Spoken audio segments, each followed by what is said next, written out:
Hey, Tom. Hey, how we doing? Good. How are you? Outstanding.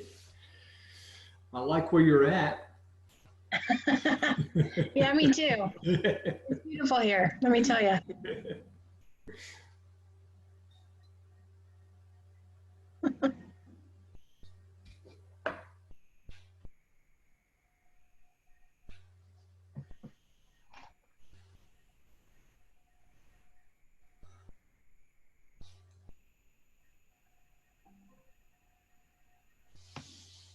I just texted Matt, so he should be popping on here pretty soon to start the class. Sounds good.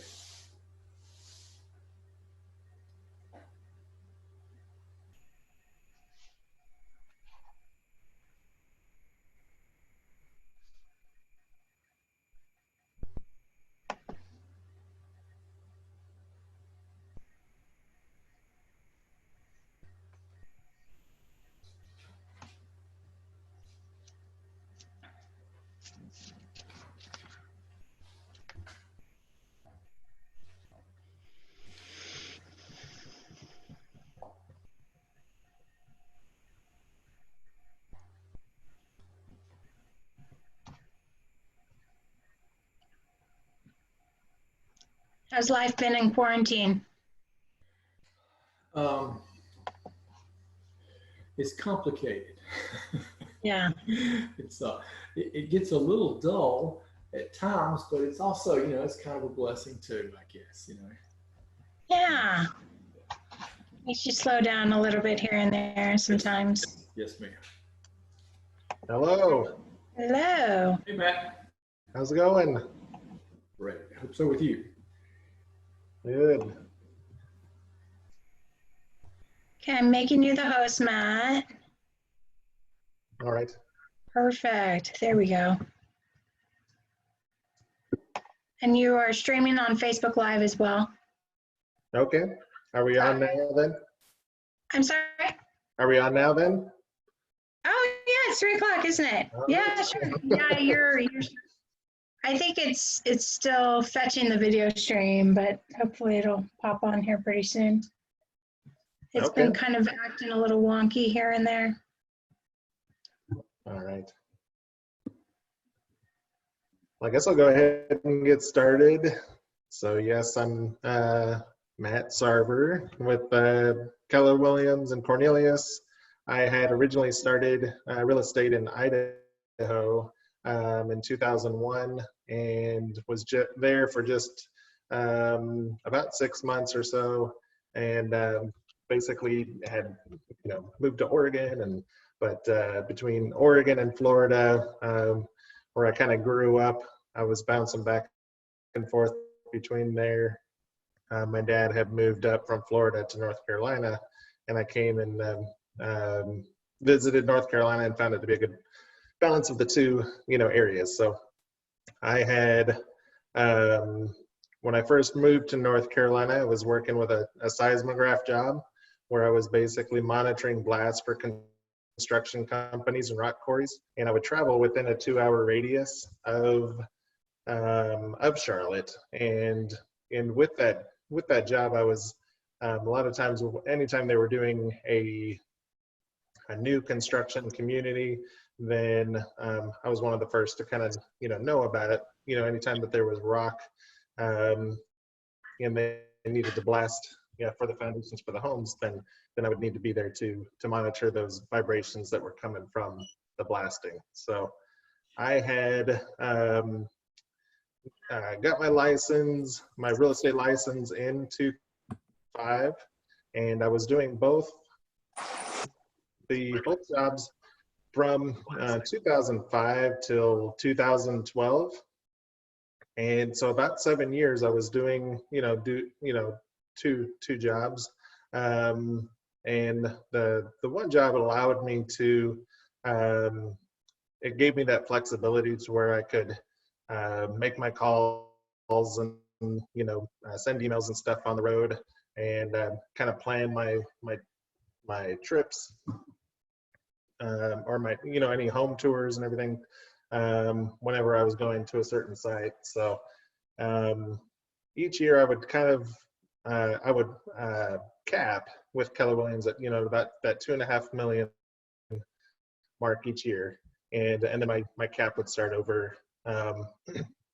So the prior to I would say that prior to the moving to North Carolina and being part of the seismograph job, I did work at Circuit City, and so I was a sales counselor there, and I would sell computers, and basically, I was probably, I've always been kind of more on the quieter side, but I was always one of the top salesmen, there at Circuit City. And basically I would just, with that position, it was, people would come through the door, and then I would, you'd have your customer service, response to see how you could help them, find what they're looking for. And I was just always focused, I guess, on, on the client and the customer, and then just making sure that they had everything that they needed as well. So if they were buying a printer, then I was also making sure that they had the USB cable and extra ink, so that they were protected. So I basically I feel like that I was gaining some habits from that job that I didn't really necessarily know that it was helping me form some habits for my future career in real estate. Same with the seismograph job. It was I would basically with that position, you might have some disgruntled homeowners who would feel the vibrations or the blast from the blasting, and so I would have to communicate with them what they were actually feeling, kind of helping them to calm down, understand what was actually going on. And so utilizing some of these skills that were from prior real estate to build on for my real estate career. So so I started in 2005 at Keller Williams and Cornelius, and for about 7 years I was with the two jobs, and basically in that 7 years, I would, when I come into Keller Williams' office, it would usually just be to drop off a check or to pick up a check. I wasn't involved with the office at all. So around 2000, we went through the recession, 2008, 9, 10, 11. And at that time, I didn't really fully understand what that really meant. I just started selling foreclosures and short sales, and, did a trade one time, did owner financing, just did whatever it took to make, to do a deal. So, and in 2011 is when things had started to pick up, and then I felt like I needed, or actually an opportunity came up, somebody that was looking for some part-time work came available, and so I interviewed her, and that's Tara Boucher. So she her and I had met at Panera Bread in Huntersville, and basically just agreed that she would do 40 hours a month, for me. And so it wasn't a ton of hours, but it basically gave her a little bit of, work. And then I just leveraged off some of the tasks that I was doing, through marketing. And then eventually she evolved into helping me with closings and any listings. And she was a 1099 employee, or not employee, but 1099 independent contractor. So I had a Google spreadsheet, shared sheet, and just created a timesheet, for her, and just asked her to just fill in her daily tasks, for the day. And then I would pay her at the beginning of each of the following month. So she worked from home, and so we just worked, remotely there. So it's just kind of, when I was, in building the team, I didn't necessarily have like a game plan, initially. Looking back now, I know that if I did have a game plan, that I could have saved myself a lot of time and energy, and so much of it, just has to do with what's in the Millionaire, Real Estate Agent book. So so when I had, and I had, basically I was, I had kind of, a good amount of debt, I guess, in 2008, just from, getting life started. And then I found Dave Ramsey, and the Financial Peace, University, and his, the Financial Peace book. And basically I just I just really believed in being debt free. And so I started just following that path of becoming debt free. And so I focused on, getting the debts paid off, and then also building up, say, a 6-month reserve account, so that if for whatever reason I, couldn't sell a home, then at least I would have that reserve. So in 2012 is when business, I think the market actually, was automatically kind of improving, and my business, I got up to that 4 million range, and I was starting to feel like I needed to let go. Yeah, I needed to make a decision whether I was going to continue with this seismograph job, and maybe seek management and different opportunities and stuff there, and it had healthcare, it had, paid for all my, my phone bills and, mileage, and, it was a consistent wage. So I had to either, but I was limited with it, or do I focus, do I leave that job and leave that security and just focus completely on real estate? And I basically just kind of came down to that, hey, I've been selling about 20, 25 homes each year by doing 2 jobs. If I were to quit this other job and just put my full, 100% focus on real estate, then I should be able to at least do that, if not more. So, so I took the leap and left the seismograph company, and went full into real estate. I think that was like in the summer of 2012. One of the other things that I needed to do was, so I had, it was myself, and then, an assistant, and I knew that I needed to have like 5 lead sources. So, where was my leads coming from? And was there a way to where I could be getting leads without me necessarily just having to talk to one person at a time? So that's when, I would say the 5 lead sources that I had, and still, are overall for the most part today, is, one was my sphere of influence. So just the people that I knew, and my past clients, just kind of staying in touch with them. I didn't really have any systematic way of doing it at that time, but and then I have sign calls, so, and open houses. So my listings, that was a second lead source.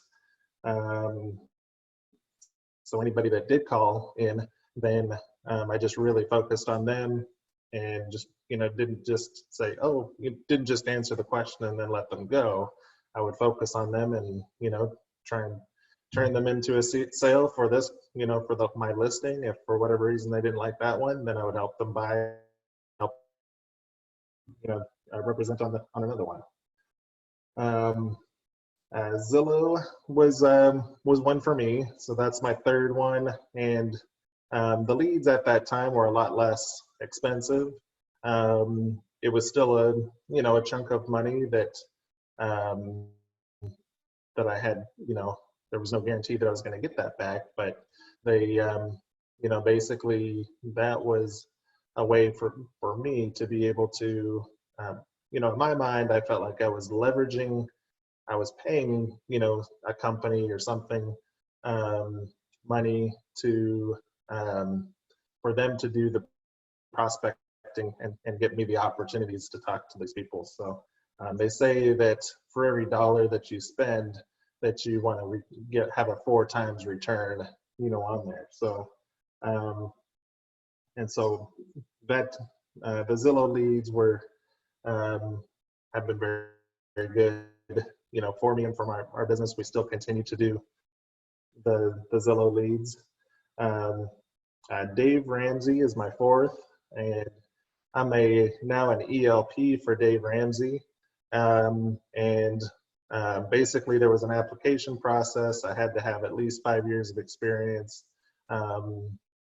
had to have an interview, and with those leads, I would pay a 30% referral fee on there. So whether you look at as a referral, fee, and that's, there's money that's being paid on the back end, or like Zillow, you're paying money on the front end and hoping that, it's less than that referral amount, so it kind of equals out the same way. But so I was getting consistent leads, from Dave Ramsey as well. And, and these web leads would turn into they would turn into my Sphere. So future business. And then I would have to pay, these referral fees or different fees. And if they knew somebody that was looking to buy or sell, then they would refer business to me. So just that snowball effect.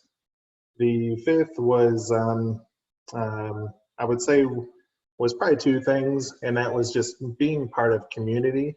And so I had volunteered at my church. It was a growing church, and we had did set up and tear down each weekend. So I would go there and just set up and tear down, and then I would also greet.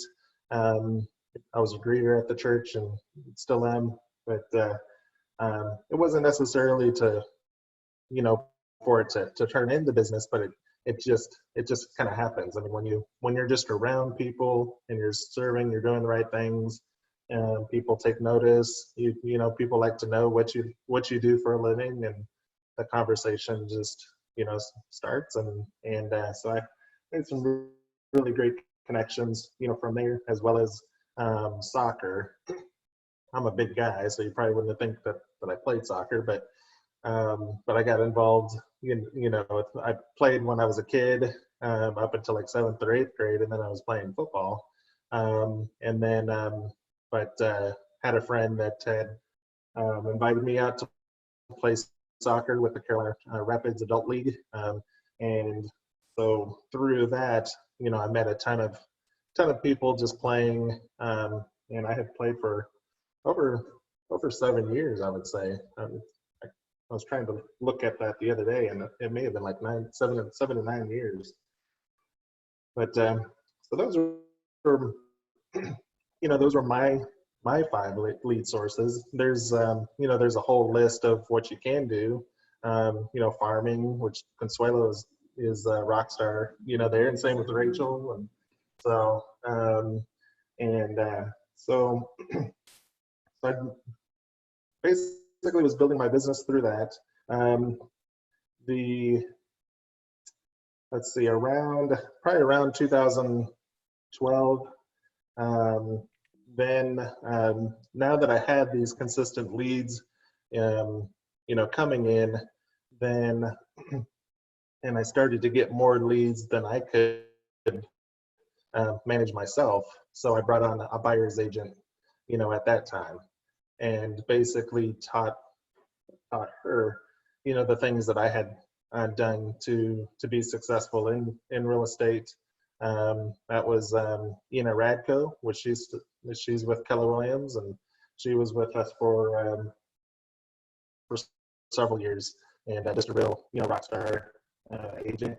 And so and then I brought on another admin, Carrie, who was our runner, and she would help out with signs or my reverse prospecting, and I would just basically just create, anything that I could leverage off. Then I would, they say that anything that say is less than a $20 an hour, job that you can leverage off to somebody else, then it's gonna pay. They're gonna pay for themselves. So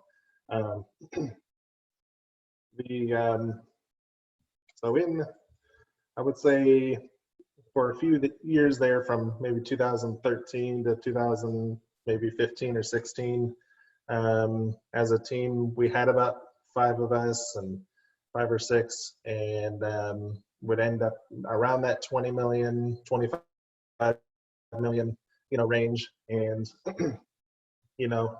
just kind of felt like that was the ceiling. Like it was difficult to get, beyond, that ceiling.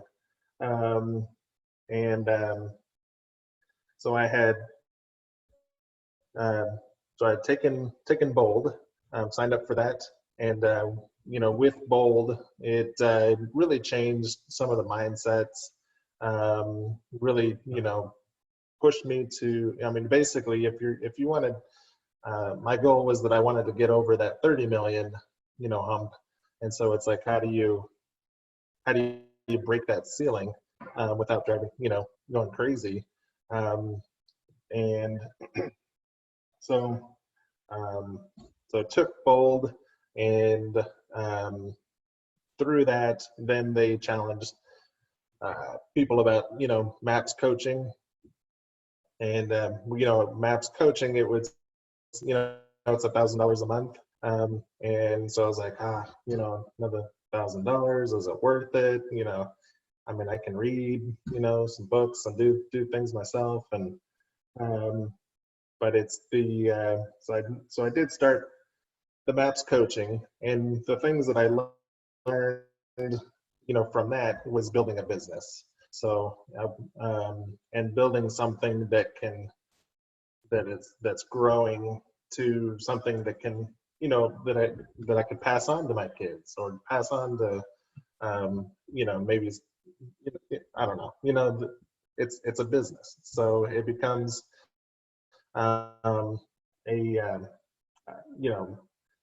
with the systems and stuff that we have in place now, we are able to run, we now have 15 or 16 people on the team. So, so one of the first things that the coach got me connected with was a program called CTE, and it's like $29 a month, or it's really cheap.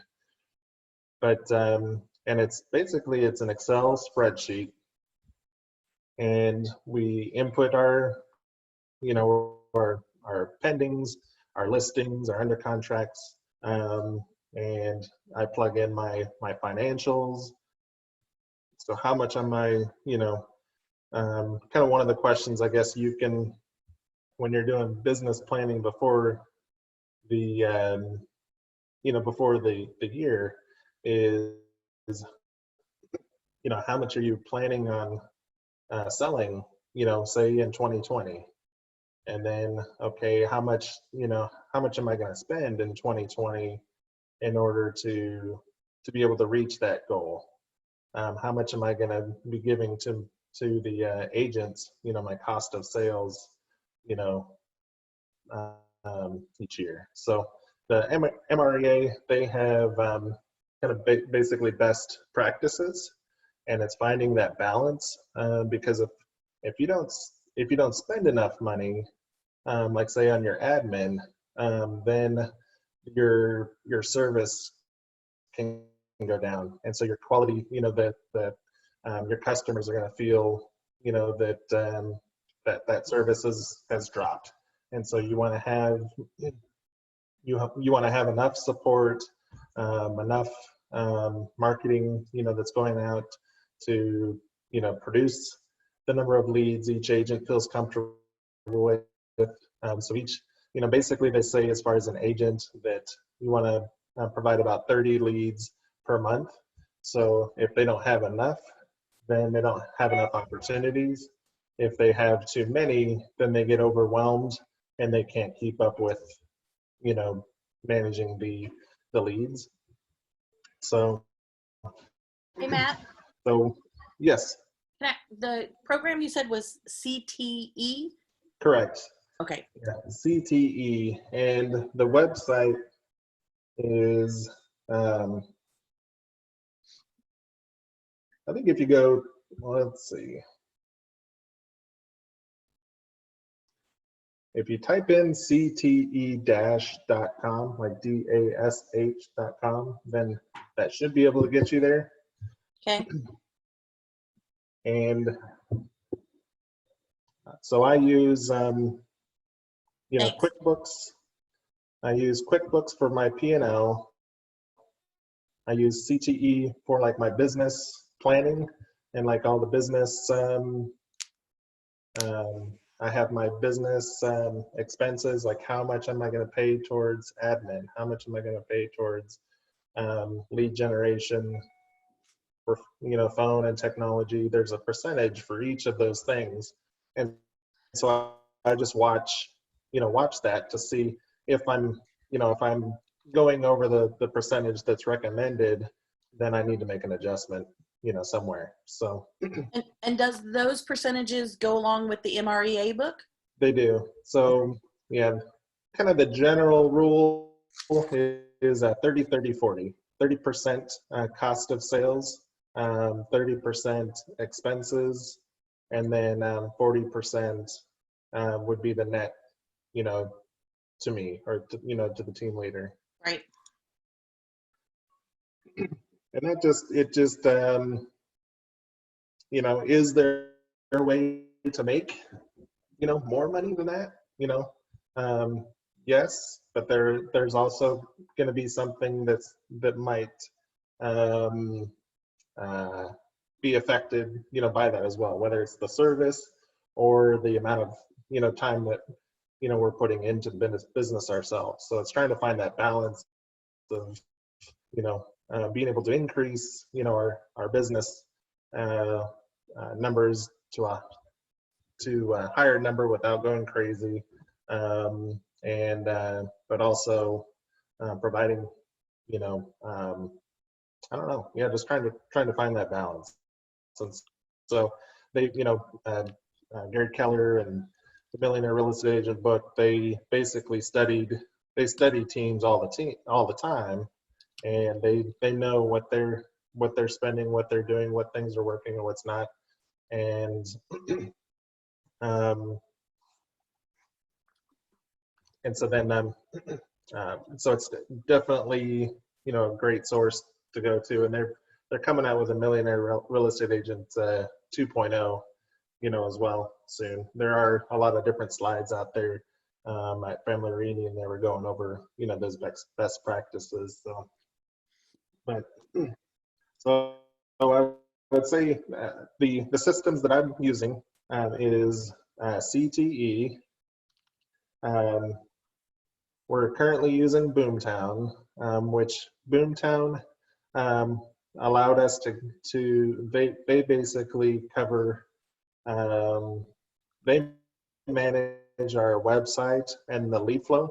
So when I say I have a new agent on the team, then I can let Boomtown know and that I need 30, basically 30 leads for this new person on my team, then they'll give me a price of, okay, it's going to be this amount of money, to be able to do that.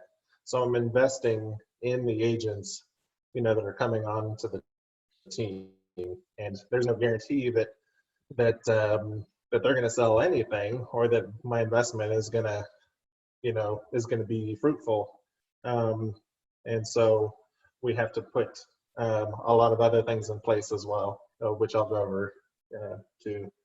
But so CTE, Boomtown, which we're going to be transitioning to Command fully, because Command does have, we've been using the Command campaigns and getting leads, that way at a less expensive route, and it's proving to be a great program. And so I'm tied into a contract with Boomtown for at least another year, so I'll just be switching over, at that time eventually. But so we got CTE, Boomtown, and then the other is we put together our 36 touch program in the last couple of years. So that is, again, with the MREA2, 12 monthly e-newsletters, 12 postcards that are mailed out to people that know us, like us, and trust us, where we have their name, phone number, email, and address. And we're just consistently just dripping on them, providing value to them. So the e-newsletter, the postcard, 4 items of value, 4 phone calls, and what was, there was something else. 4 handwritten notes each year. So that's 36, times that we're touching, our clients. So in an appropriate way.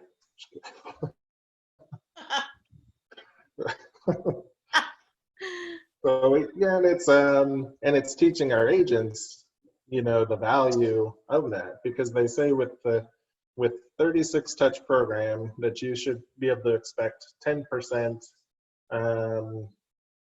return, or 10% of the number of people that you have in your 36 touch program should turn into business for you. So whether it's from them or a referral from them. So if you have 1,000 people in your 36 touch program, then you should be able to expect 100 deals, just by doing that one thing.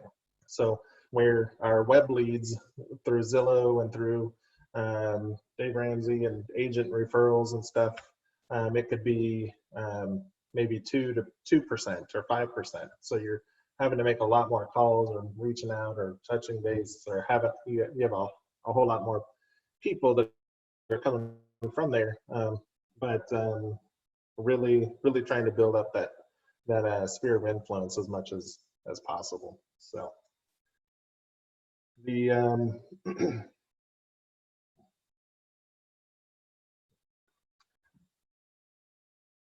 the other, we basically now have just grown into, it's kind of finding that, because in 2000, let's see, last year we did 155 units and 55 million. And then this year we were planning on doing 75 million and 235 units. But we know that my closing coordinators, she was running like crazy last year, especially during the summer. So we knew that we needed like another person, another closing coordinator, in order to keep the quality of service, good. And then on the listing side as well, we were planning on 100, listings. And so with that, required another, admin person as well. So you're just kind of, when you get to about 20 closings, 20 to 30 closings, happening at a time, pending that you have. That's usually about the max of what the what the closing coordinators can do. So I'll read through the chats real quick just to make sure. I just looked at this, so maybe I should have looked at it a little earlier. Let's see.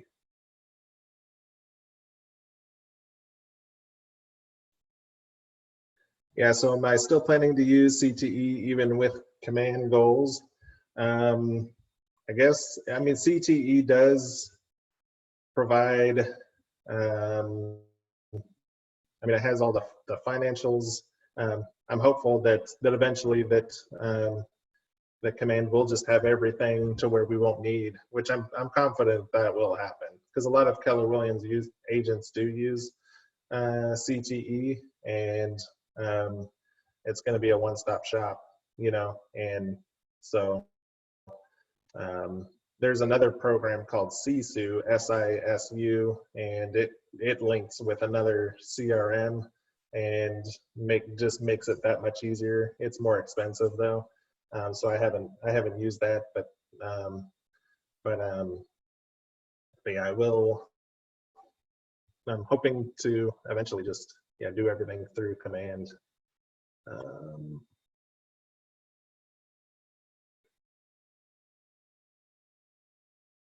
Let's see.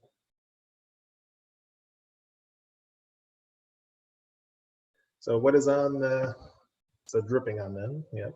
What is on your postcards, and do you design and mail them separately or use Boomtown? So we've been using Michael Lewis for our postcards, and on the front of the card, it'll have a, basically we advertise a new listing, an under contract listing, and a sold listing. So that way they see that we're advertising, a home that we're selling, that we're showing that we're going under contract, and we're showing that we're selling homes. So sometimes we might have, a couple active homes on there, and then and it's just all branded. We use Brandco is who has done our branding for our signs, for our email signatures, the postcard. So everything, we're just trying to keep the same font, the same brand, just being consistent across the board. And I think with the Michael Lewis, it was like 54 or 64 cents a card or something like that. That includes postage. On the back side, we have the agent on the, what we have been doing is that we would have like multiple agents on the back side and we're sending it to everybody, but we're working on just having it to where, only the buyer agent is, just there's only one buyer agent, on which my agents actually do both buyers and sellers. So, but so on the back of the card, it'll just have the one. But as far as with those agents, their kind of goal is 25% listings and 75% buyers, and then my goal is 75% listings and 25% buyers. Just kind of how we break it up there. That way there's a lot of times there are situations where an agent is or a buyer agent is working with somebody that needs to sell a home. They already have that connection, and so just to keep that, keeping that connection, going versus transferring to another person on the team. So so we have I might be able to share my screen, but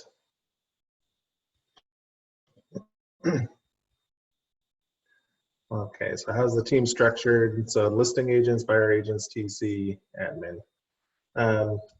So I have, and that was one of the things that the coach had helped me out with is creating an organizational chart. And so on that org chart, and the way that you want to do it is you want to build out your organizational chart to say 5 years out, and say in 5 years, then this is what I want my team to look like. And they'll just be question marks, as far as, who's going to be in those places. And then, but then currently, you basically break it down, saying in 4 years, this is what the team's going to look like, in 3 years, 2 years.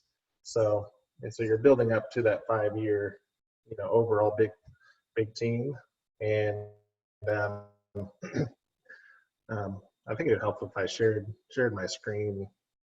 Let me see if I can.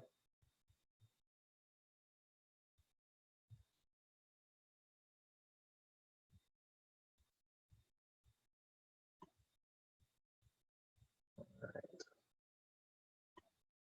I use Google Drive.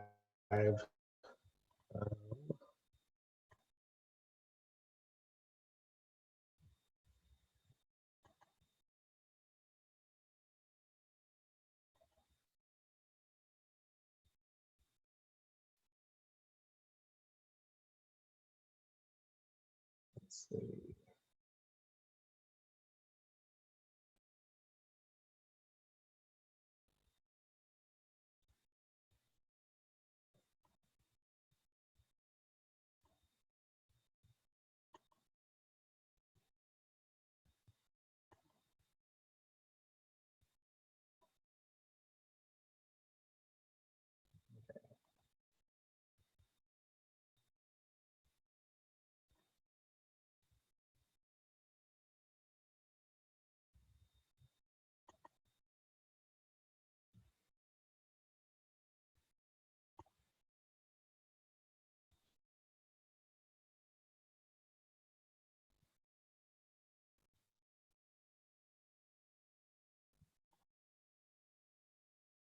Almost there. All right. So this is the organizational chart. So this is something that I put together to kind of just to come up for a plan. I mean, what it does is it, for one, I can have, say if I have, so this is the year 2025, and there's Britt and I, we have our executive assistant, and then eventually we might have, say, a director of operations, VP of business growth, VP of buyers, VP of listings, and we don't know who those people are, but it's things that we can work on to find out what their job description means. And the advantage of having that is that's something where the agents that are on our team can grow into those roles. And so this is currently our success team. So we have I have an executive assistant, that's Monia, and she basically is kind of like a mini me. So she knows everything that I know. She can help with due diligence repair requests. She can help with coaching of the agents.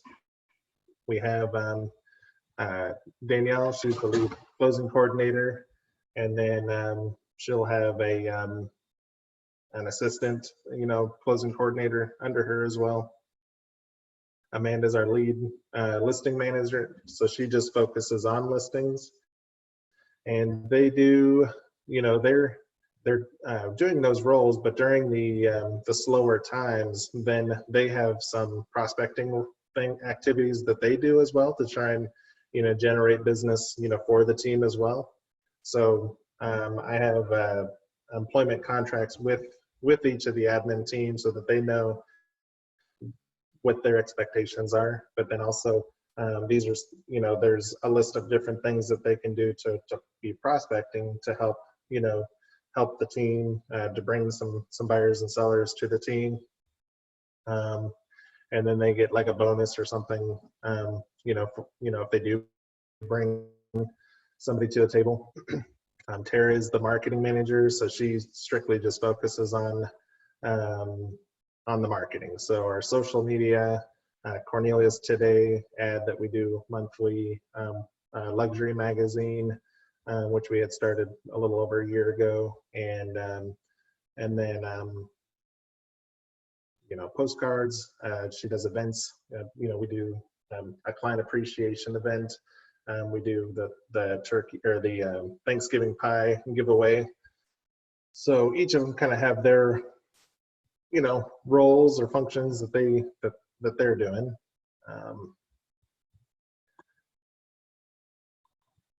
And then same with, which I need to update this org chart, but this is kind of an example of that we have, say, the kind of more of a lead agent, and then they have a couple of agents that they're helping to coach, mentor, and, you know, get them moving along. So we actually, our team has changed just since I've last done this.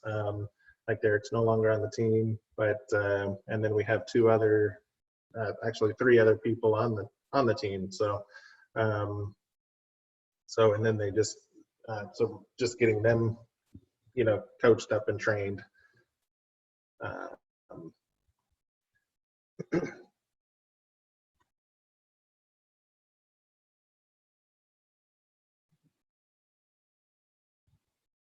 All right. Yes, Consuelo, I'm still doing Dave Ramsey and Zillow as well. So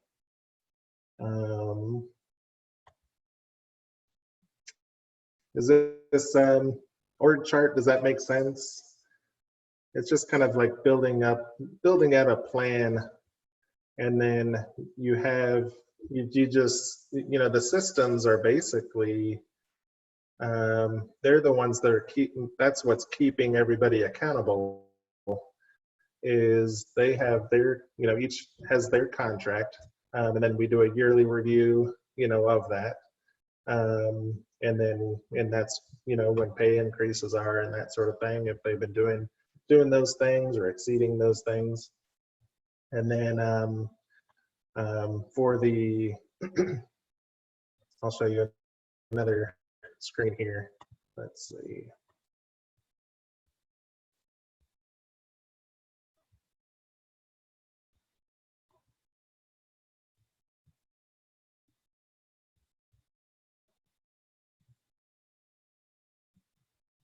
All right, so we have a prospecting activities tracker. So basically, I needed to find a way to know, you know, are the members of the team, you know, are they actually working? Are they, you know, we don't see them. I don't see them, you know, all the time, and so a lot of times they are working from home, and so we do have we have different ways to make sure that they are, you know, doing business. So I put together just a Google shared sheet where it goes through, you know, okay, how many contacts do they have? Are they, you know, is the number of contacts, is that increasing? How many people do they have in their 36 touch, you know, program? Are they doing coaching? Are they, you know, attending meetings? Are they doing open houses? Some, you know, we can't do a lot of these things right now, door knocking, networking events held. So, so it's kind of crazy, you know, how just business shifts here, but the, so it's a way for me to be able to track to see if the agent, you know, not only for the, I mean, it's a way for the agent themselves to see what they're doing, or not doing, and then also be able to grow, from there. So if they have a, say like handwritten notes, if they want to do a minimum of 20, 20 per month, then we put that, in here as well. So, and just kind of build our goals. Build up. So, but all right. So between I don't know, yeah, just as the business does grow, as the team does grow, then there's it's kind of one thing to sell a house. It's another thing to sell, a house year, multiple houses year after year. And then it's one thing to have a great year. It's another thing to do that year over year. And then it's building to see it. It's one thing to have a team member, but then, how do you get multiple team members, being successful, in themselves as well. So training them. So just kind of putting the systems in place, then it can help track, all the details of, of the team. So.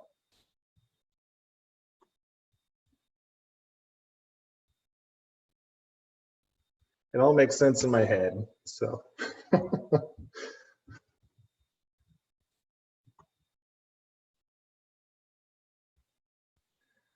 Yeah, what questions do you guys have?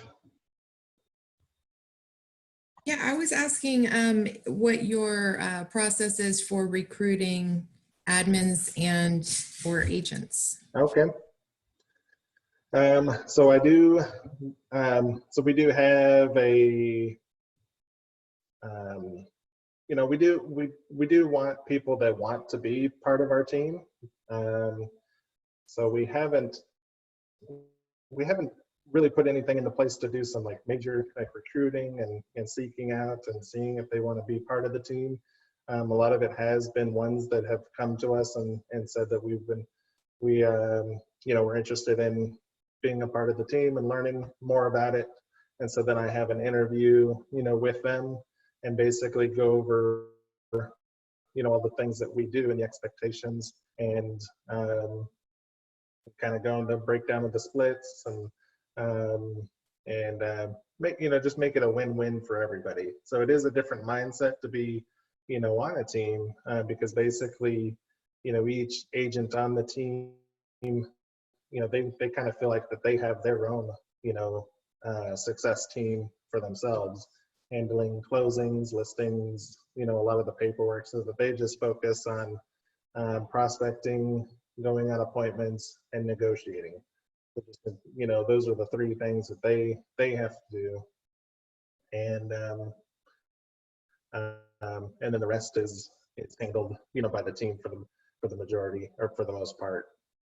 So we, so when we do interview, then we do have a 30, 60, 90 day, program, where basically we want to see what habits the agent has already implemented in their, just themselves from a prior, position or job, because we are creatures of habit, and they say it can take about 2 years to really form new habits.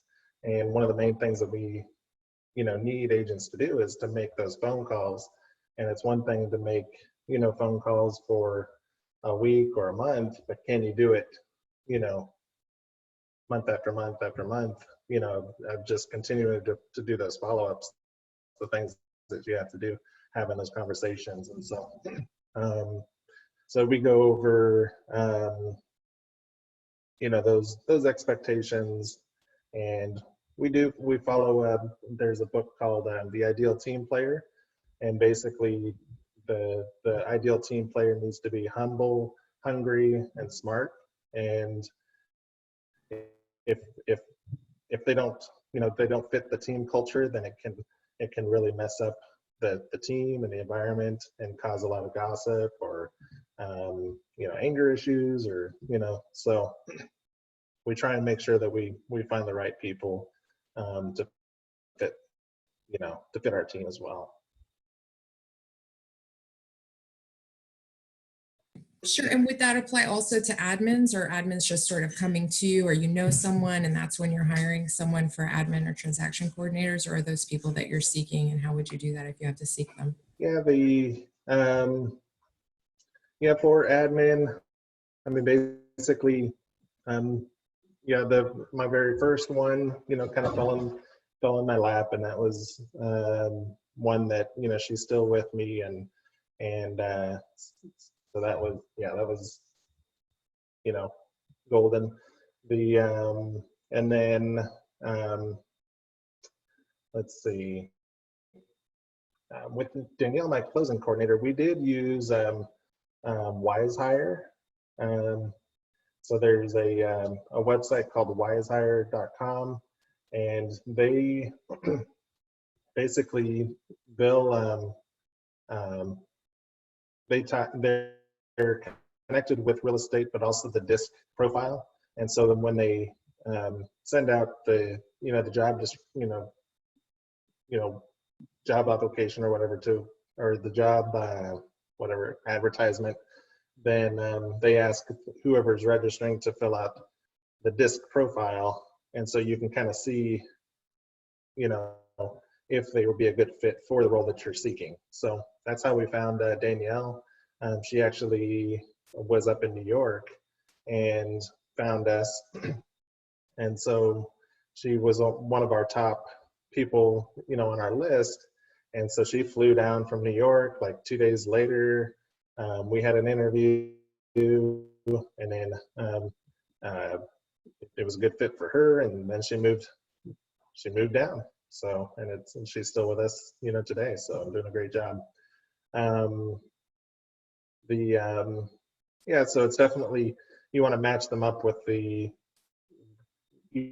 want to know what who you're hiring for, and you can do a run, a practice run with them, as well, to see if it's something that, are they going to meet the expectations that you're looking for, as well. So it's definitely easier to lay it all out, lay out all the expectations, and then they weed themselves out if it seems too difficult or not fit for them, than it is to hire somebody and then have to let somebody go. So but we've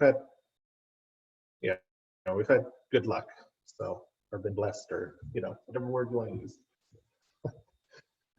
So my question is along those lines: what guidelines or framework do you have for paying these people? And of course, I know we're not going to talk specifics, but like, the buyer's agents, the listing agents, the admins, I know I've been at a standstill for a while because I have all these questions and analysis paralysis about what's the best way to pay people, especially when, like, in the area where I work, like, I have 2 agents in mind that I would love to work and partner with them, but they know the same people I know.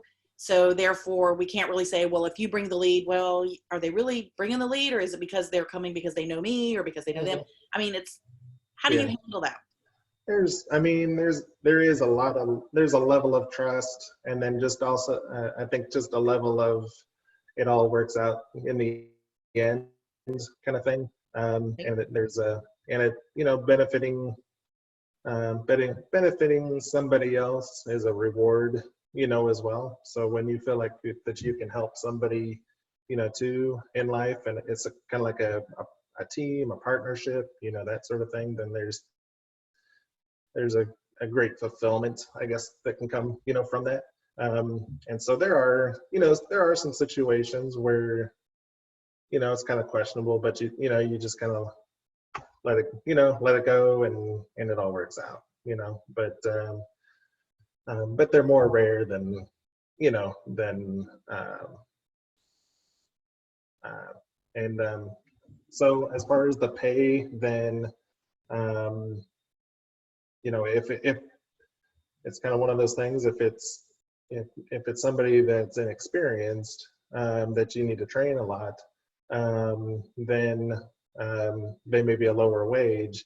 If it's somebody that has years of experience and they can just, you know, they can take, you know, the full thing of things off of your plate without you having to train, and you know that they're going to do a great job, then you would pay them, you know, a higher, you know, you could find out, you know, what are they looking for, and then basically, you know, see if it fits within your budget. So you have, say you have your 2020 goal that is where your GCI, or your total gross commission income, say it's for the team is, we'll just say $1 million as the total team, you know, gross commission income.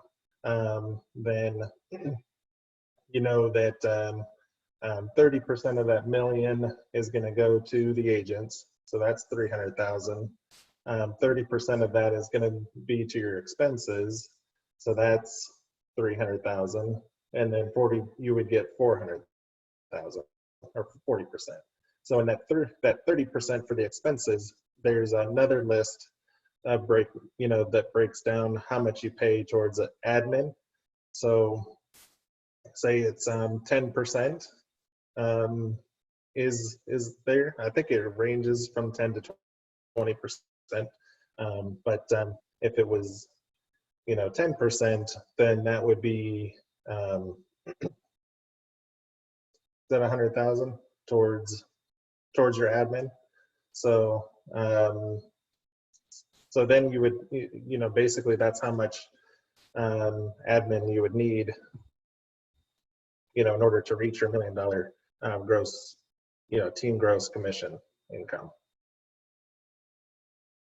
So, so yeah, there's going to be some days where it's going to be slower, and you don't feel like you're getting, you know, everything you need.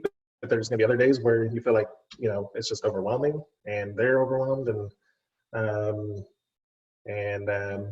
you're so happy that they're, you know, on the team, and so it just all evens out, though.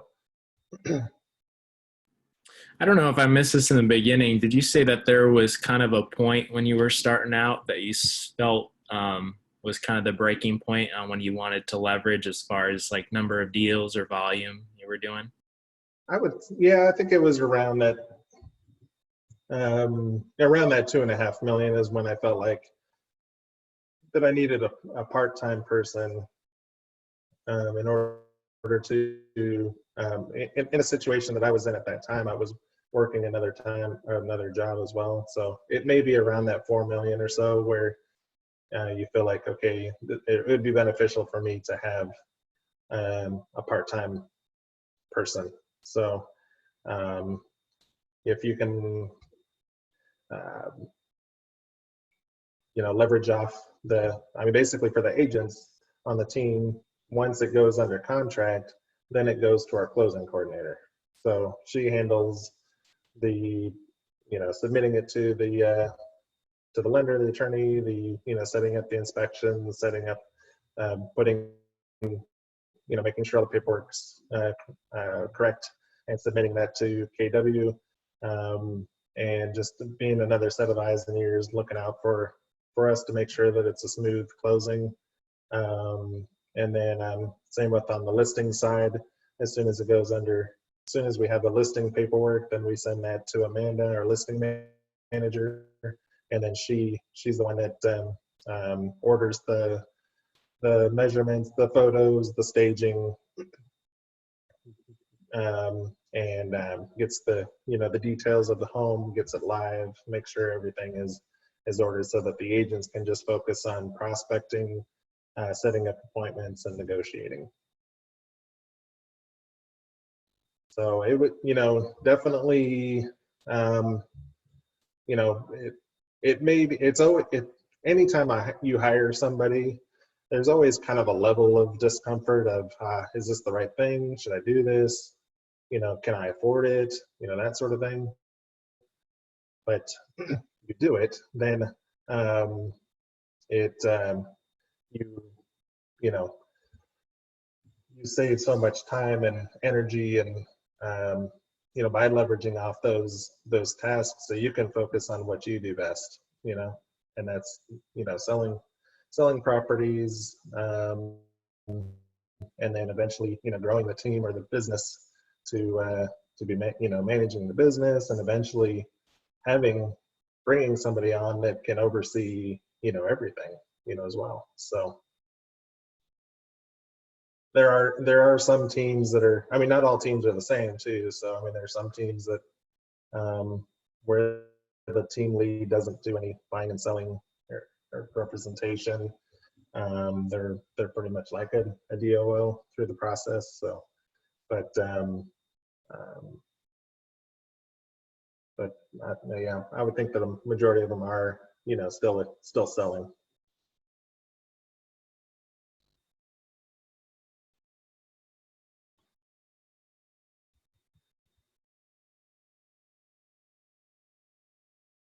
All right. Anybody else have any questions?